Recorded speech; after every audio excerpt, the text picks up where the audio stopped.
Hello, hello, hello, friends. I hope you guys are all having a good day today. I am excited because today I am going to be going over CMAs. So, the last time I taught this class was probably 5 years ago. And obviously, a great class, but things have changed so much since 5 years ago. And how I actually figured out, hey, I need to revamp this is I actually had an appraisal come in low, which in my 8 years in real estate, I'd only ever had an appraisal come in low one time, and it was my very first listing ever. So I started looking, I was like, okay, something has changed. This should not have come in low. And what I found out is that the adjustments I was making no longer fit the adjustments that the appraisers make. So first and foremost, how do I determine where my adjustments come from? I'm not pulling them out of thin air. I actually request to see all appraisals for my buyers. And if the buyers and buyer's agent are willing to on my listings after closing, I request to see those as well. And I just kind of study those. Here's the thing with the market the way it has been the last couple of years, I stopped doing that. So my numbers were off. And I mean, granted, the appraisal came in like 15 grand low, but I want to ensure that never happens. That's something I pride myself on. So we are going to do a revamped class today on how I do my market analysis. And then we're also going to take it a step further because I'm going to teach you how I handle my listing appointments and what I bring with them. So we're going to focus on market analysis, but what we're really going to do is start going into a listing appointment. And that's where we're going to pick up next week, same time, same place, with listing appointments done correctly. So with that being said, I'm still getting over this cold, guys. Whatever's going around is no joke. So get all the hand sanitizer, just side note. But with that being said, I'm going to jump in. I'm going to share my screen and we are going to jump into it. I do have a cheat sheet that I'm going to share via email with everybody after this class that has just like the different adjustments that I make for our area. So for those not in the greater Charlotte market, you'll really want to look at your past appraisals. I would say over the last 6 months is where I saw the biggest change, and make sure that these adjustments are lining up with what you're seeing across the board. All appraisals are subjective. So one appraiser may adjust 7,500 for a garage stall, and some will do 10,000 and some will do 3,000. What I always say is take your last five and add them all up, average them out, and that's how you can get your adjustment for the different things. So what we're talking about today, just the greater Charlotte market. If you're in a different market, let's make sure we're looking for the data that's for you. So with that being said, I actually have a listing appointment tonight. So we're going to kill two birds with one stone. And we are going to jump in and do the actual CMA for the property that I'm going to be doing the listing appointment on. So really important. I've never seen this home in person. So I'm doing my CMA very fact-based, right? No condition adjustments. I'm not making adjustments because you have a bomb kitchen and none of the comps do. And we're going to talk about that. So the first thing I'm going to do, because a lot of times sellers don't really know what their home has, right? So you'll have some sellers that'll count a bonus room as a bedroom, a lot of things. So the first thing I do is I will go into the tax record and I'm going to see what the actual tax record says. And I'm going to look at the past listing. And guys, I'm not saying do not confirm this information with your sellers, right? Because you never know what they've done and what they haven't done. So for instance, before I did all this, pulled this up today, I pulled this up and I said, hey, Mr. and Mrs. Seller, can you confirm your 4 bedrooms, 2.5 bathrooms, approximately 1,700 square feet? You haven't done any additions or anything like that we need to know about. So confirm the basics. So as we can see up here, and I'm going to take notes. So we've got 4 beds, we've got 2.5 baths. It's approximately 1,735 square feet. It was built in the year 2000. I'm going to scroll down because that's going to give me information like, oh, okay, it's 0.228 acres. Effective year is 2005. Typically, when I see something like that, they have pulled permits for some type of renovation and the tax records have given it a different effective year. For CMA purposes, I'm going off of the actual year that the home was built. And then you can see the garage, 414 square feet. That typically tells me it's a 2-car garage. So I'm going to confirm that when I go down.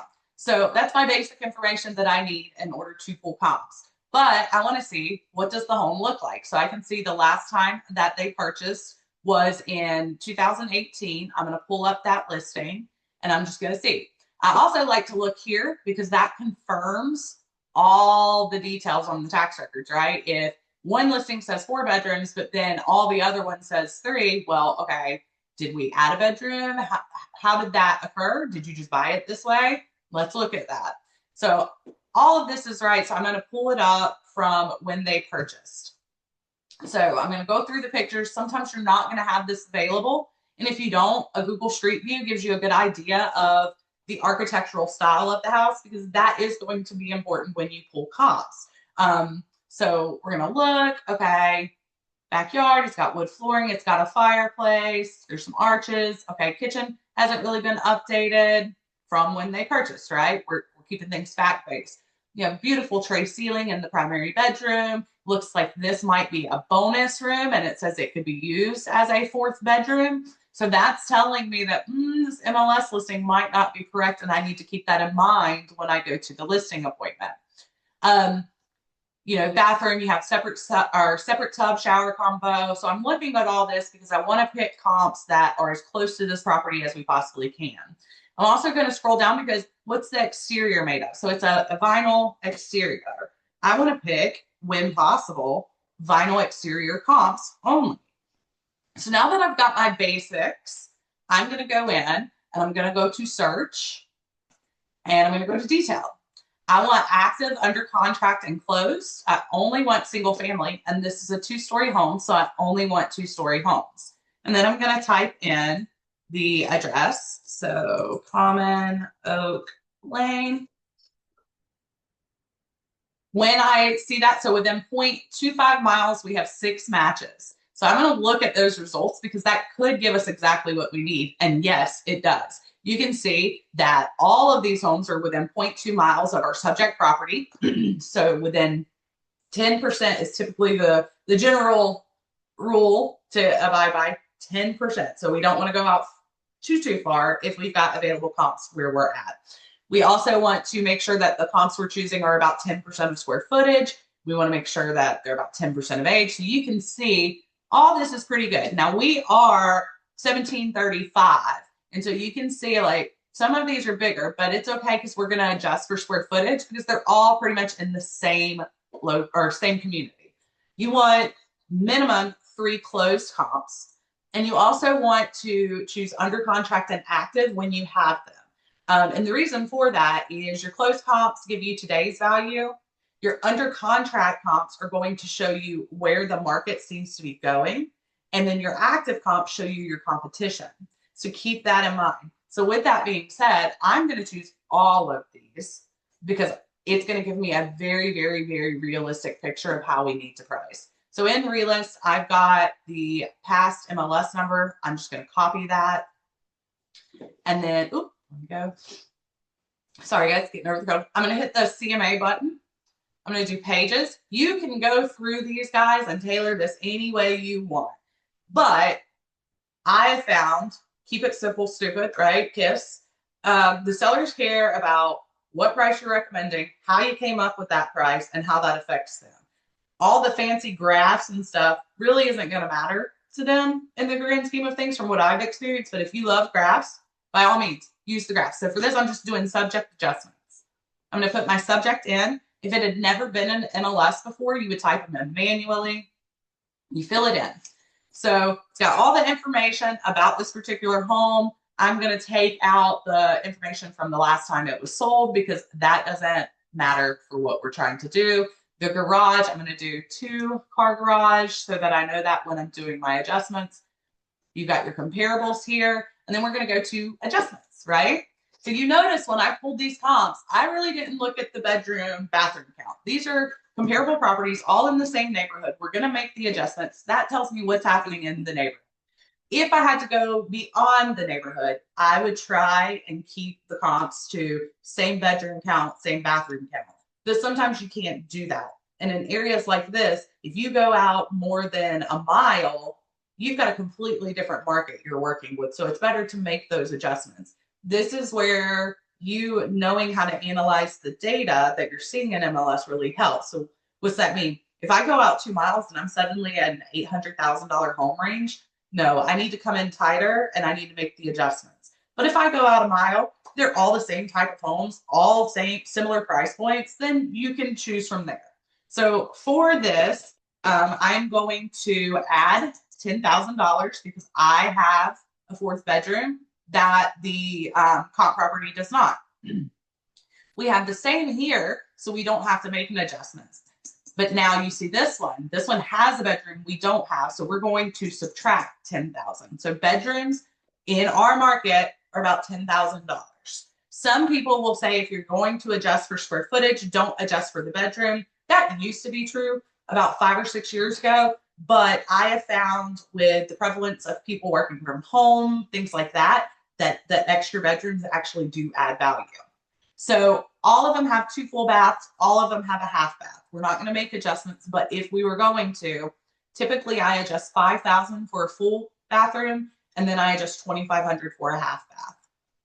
We're going to keep going. So all of these are pretty much vinyl. This one says it's a brick full.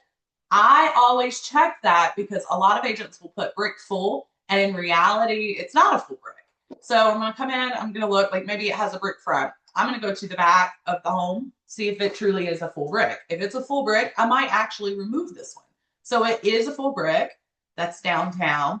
But I'm actually going to go in and I'm going to remove this one because a full brick home is not a good comp for a vinyl siding home. And even though it's close, we've got enough other comps that we don't actually have to have this one. If we had no other comps, we'd probably keep it, but I'm going to remove that one. So we go back to adjustments, and you can do it detail mode or you can do it single line mode. We were originally on single line. I'm going to do detail for this one. So they both have 2-car garages. They're both vinyl, so we don't have to make an adjustment there, but we do have the difference in square footage. So what does that mean? We go into our handy dandy calculator, yay, my phone, and we take the difference. So 1813 minus 1735 gives us a difference of 78 square feet. And so in our area, an appraiser is typically adjusting per square foot at about $55 a square foot in this price point. And so I'm going to make that adjustment. My comp is bigger, so I'm going to lose $4,290. Then we come to the lot size. We're going to take the difference again. So you've got 0.3 minus 0.23. Oh, if I can actually do this. And that's 0.07. So I know this off the top of my head. For your area, you need to know what the average price per acre in that area is going for so that you know what to multiply by. In this area, the average price per acre is about $25,000. So I'm going to take the difference of 0.07 times 25,000. That gives me 1,750. Our comp is bigger, so I'm going to remove $1,750. Now, same year built, great. Both have fireplaces, great. So if this were my only comp, right, we're sitting at 502,960 based on facts alone. But this is active, right? This is just showing us, hey, how do we price competitively? We've got to keep that in mind. So let's move to the next one and move through. So like this particular home, beautiful home. It is vinyl and partial brick. So we're going to use that as a comp. I feel like it has a little bit better curb appeal than my subject property. So when it comes to that, use your best judgment. But what's making this curb appeal look better, in my opinion, just knowing our market, is the brick front. So I'm going to take away $2,500. The garage is the same. We don't need to make an adjustment there. So again, we go to our square footage, 2173 minus 1735 times 55. we're going to lose $24,090. Then we've got 0.61 minus 0.23 times 25,000. So we lose 9,500. Our home is newer than the comp property by 3 years. So we're going to give 1,000 per year unless you exceed 20 years. Typically, you don't want to choose a comp that is more than 20 years older or newer, but sometimes you just don't have the choice. In those occasions, I will, instead of multiplying the years by 1,000 for my adjustment, I'll multiply them by 500. Real quick, let me make sure I don't have any questions or anything like that. Okay, perfect. Here is another thing that you need to make sure you're doing. You see these seller contributions down here. So when an appraiser is appraising a home, they're going to back those out of the price. So make sure that you're adjusting for the contributions as well. So let's go to the next one. All right, this one's fun. It's fiber cement, not vinyl, which we know is a better product than vinyl. So what are we going to do there? Well, with fiber cement versus vinyl, I'm typically going to do a $3,000 adjustment. I'm going to take $3,000 away from my subject property. Now we've got a hot tub. How do we figure that one out? All right, so in today's world, a hot tub brand new is about $14,000 in our area. So when I am looking at what the adjustment is going to be on that, I want to stay conservative. So I take about 30%.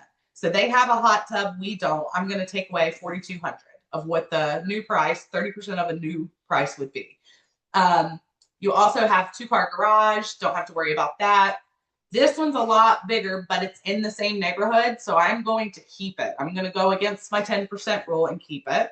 So the difference there would be 79,805, and then we've got 0.36 acres minus 0.23 times 25,000. That's going to be 3,250 we take away, and we are 2 years newer, so we're going to give 2,000, and then we've got that $25,000 seller concession we're going to take out, and that gives us a better picture. All right, this one, I really like this one. We're going to go over this when we are looking at the full report of how you would think of this when you're actually looking at the home at the listing appointment. But I like this one because from a curb appeal standpoint, they're very similar. Very similar. This one has a peak, this one doesn't, but both have covered porches, so on and so forth. So really, we're going to do 2,559 minus 1,735 times 55. We're going to take away 45,320. Then we've got 0.05 acres times 25,000. We're going to remove 1,250. We are 3 years newer, and there were no concessions. So what you guys will start to see, and this gives you just some indication that you chose the right comps. What you will start to see is these adjusted numbers down here are all in a very tight range for the most part. There's not much difference in them, and that's what you want to see. If you're noticing like 100,000 to 150,000 difference in range, we might need to go back and look at what comps we're choosing a little bit more. This one's fiber cement. So I'm going to take away 3,000. Then we've got 2,344 times, not times yet, minus 1,735 times 55. We're going to lose 33,495. We've got a difference in 0.2 acres. So we're going to lose 5,000. We're going to gain 3,000, and we're going to lose 1,500 on the concession side. So we have made our adjustments. Now we can click finish, and this is where it gets fun, right? So we've got our reports. We're going to look at it, and this is how you're going to explain it to your sellers. This is the mindset you should have. So when I go into my client's house, if I am looking at this house and compared to all the comps, it is worse. That tells me I'm going to be the low end of my adjusted price point. If I go in and it's pretty much the same as my comps condition-wise, we're going to be at the median. And the reason I do the median rather than the average is the median number takes into account small differences here and there, where the average is literally just at the average. Then you've got high. If I go to this house and compared to the comps, it is upgraded to the 9s. It has better curb appeal. It has pools. It has outdoor kitchens and all that stuff. I can go on the high side. That's how I look at it. Now, what we also want to look at is, okay, where are we at? If we had an under contract, what we would want to look at is this price per square foot here. We can see that closed comps are 257. The only active listing is at 275. And if we had an under contract and it was higher than what's been closed, that would tell me the community is trending up a little bit. We can push price. If it was lower, community is trending down. We can't really push price. We probably need to go lower. So that's how I look at it. In this sense, with us having competition at $499 and it being a larger home, we do have the advantage of 4-bedroom, but I am most likely going to recommend to my clients, hey, we need to be competitive. We probably need to price right where they're priced at. If your home is better, if it's the same, let's price a little bit lower. That's strategic pricing. But the closed tells us today's value. So if we come down, you can see all the adjustments we made. I will typically look and I will say, okay, which one did I not have to make a ton of adjustments to that's closed? Remember, the active I only care about because the active is what keeps us competitive. I want to look at what's closed. So the one that I really had to make the minimal changes to was Sandown Lane and both of them, Sandown Lane, right? So that's great. That's telling me 590 to 611 is a good price point, and that is where we got that median number from. That median, that's in line with the median number. So going in, I am likely going to take a look at the comps. So let's go back and look at those real quick and go through them.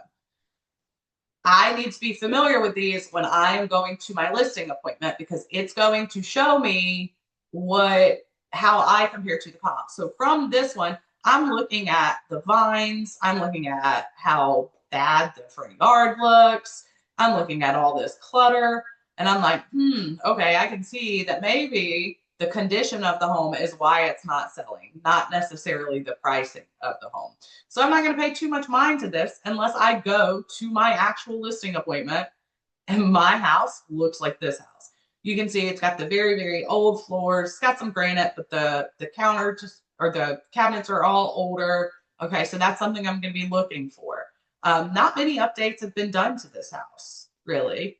And the paint colors aren't done well. I don't believe it's been staged well. So I'm going to compare this to how I do my listings and what I tell my clients to do. Have you ever had a client say, what do we need to do to sell? Well, here's how you find that information out. What's on the market, what's not selling, and how do you differ? This one is close, but I still want to look at it. You can see nice neutral colors, beautiful. So one thing to keep in mind when we're looking at this has been on the market for 51 days. All right. This one was off the market in 14. So you can show your clients an actual difference. Look, guys, if we're nice, show ready, neutral paint, nice staging, all the things, we should go quicker than if we don't do that. And let me show you these two homes that are pretty comparable, that one did it, one didn't. This one has an updated kitchen. That one did. So things like that you pay attention to. Let's look at this one. Curb appeal to me is good for this one. It's not like my favorite, but it would be comparable. Let's look at it. Okay, inside it's got a dedicated office, nice updated kitchen. So I'm keeping this in mind. How many days was this on the market? 15 days. And keep in mind, these are all within 0.20 miles of my property. I've got this one here. Okay, so now as I'm looking at all of these nice updated listings, I can see the more updated we are, the more likely we're at the 590 to 615 price point.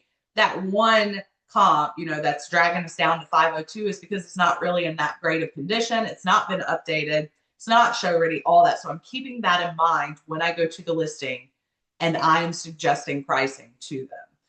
If you are one of those people that you're like, oh, I'm not going to remember what these all look like, don't hesitate to print out the photos and bring them with you to the listing appointment so you can go over them with your client.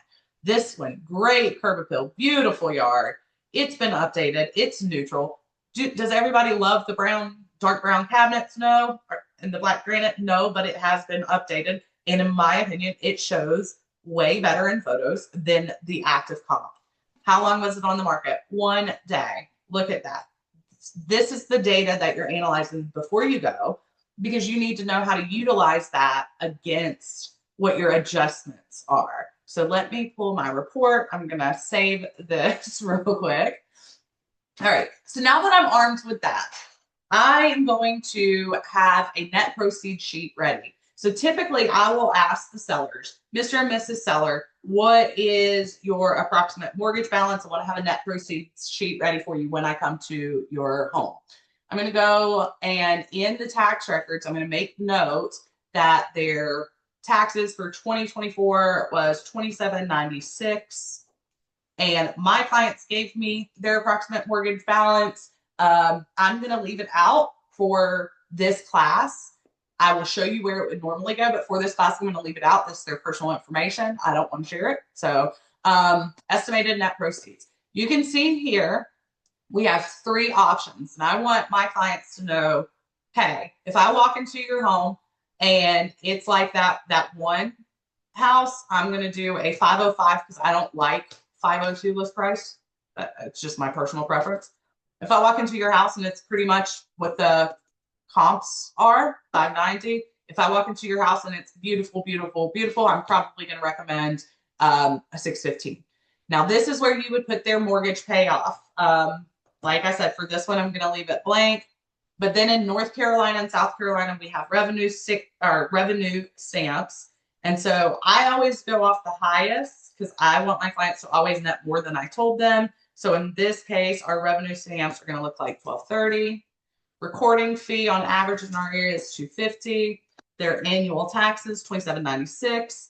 I always just do 6 months because we don't know when they're going to sell, right? They could be wanting to sell in the spring. We don't know. So 6 months is a good round number to keep your numbers where they need to be. I know that the attorney fee is going to be about $850. My listing fee is 3.5%. In our area, we see a lot of agents asking for 2.5%. Again, I like them to be understanding. So at the appointment, I'm explaining to them, hey, you don't have to offer compensation, but this is why it's a good idea to. This is how it keeps you competitive. I'd like for you to know what that would look like if you were to offer it. And so all of that is done. I click view report and it gives me 3 different scenarios. If we sell your house at 615, when all is said and done, you walk away with X. If we sell it at this, when all is said and done, you walk away with X, so on and so forth. So most of the time, most sellers don't ever question what my fee is, as long as the net proceeds is where they want it to be. If they start questioning the fee, that means the net proceeds isn't quite what they thought it was. And we will talk next week about educating them throughout the listing appointment, because this is not ever reviewed until you go over your listing consultation first. So when I walk in, this will give you a little bit on next week. When I go into a home, they give me a tour. I make notes as we're touring the home. We sit down, we go over what I do for my listings and why it's important. Then we go over the numbers. So usually by the end, there's no questions about why my fee is what it is, why I'm recommending the prices I'm recommending, so on and so forth. So definitely keep that in mind. I am proud of myself. I did that in 30 minutes. Go me.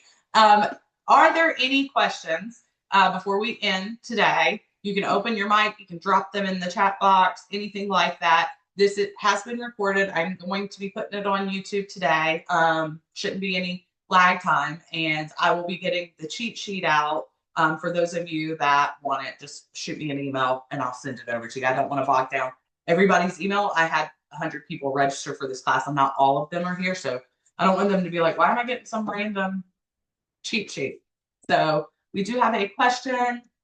Oh, you're welcome. Thank you for joining us. I appreciate everybody that comes every week. Like I said, next week we are going to go into an actual listing presentation. I'm going to treat you guys like you're my seller. We're going to go through everything I do and how I explain things, why I explain things. You'll get a peek at what my actual listing presentation looks like, and hopefully it'll be good.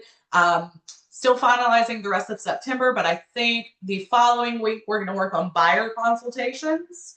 And then if you guys have any topics you want to learn about, always email them to me. So with that being said, I'm going to let you guys go. Enjoy your day, and